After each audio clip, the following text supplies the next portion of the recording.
One of the most common questions people ask about God and evil is, if God is loving, why would he create the devil? At first glance, it seems like a fair question. But the truth, according to the Bible, is that God did not create Satan as an evil being at all. Instead, what we now call Satan is the tragic result of a choice, an abuse of the incredible gift of free will. In the beginning, God created an angel named Lucifer, whose name means light bearer or morning star. The prophet Ezekiel describes him as perfect in beauty and blameless in all his ways until sin was found in him, Ezekiel 28:12-15. Isaiah also paints a picture of a majestic, high-ranking angel who dwelled in the very presence of God, Isaiah 14:12-15. Lucifer's purpose was noble. He was designed to worship, to lead other angels in glorifying God, and to reflect the Creator's light.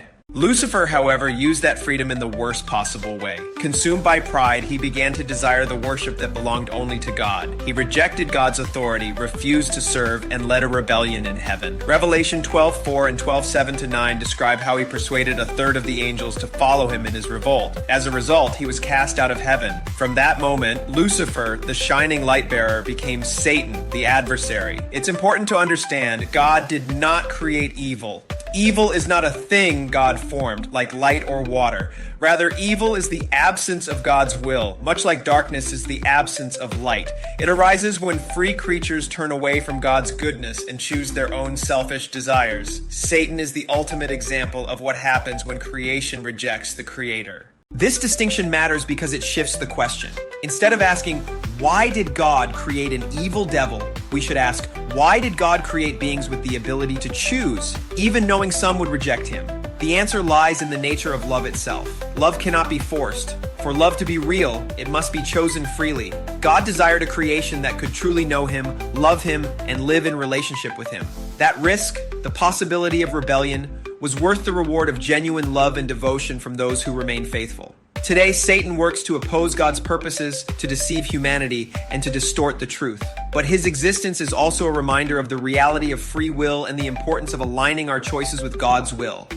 Every person faces a daily decision to follow the path of pride and self-rule that leads to destruction, or to humble themselves and walk in the light of God's truth. In the end, the Bible promises that Satan's time is limited. Revelation 20:10 declares that the devil will ultimately be thrown into the lake of fire, never to deceive or harm again. Evil will be eradicated and God's perfect kingdom will be fully restored. So no, God did not create Satan as we know him today. He created Lucifer, a magnificent being of light, beauty, and purpose. But when Lucifer rejected God, he became the embodiment of opposition and evil. And just as Lucifer's choice defined his eternity, our own choices define ours. If this video helped you understand the truth about Satan's origins, make sure to give it a thumbs up and share it so others can learn too.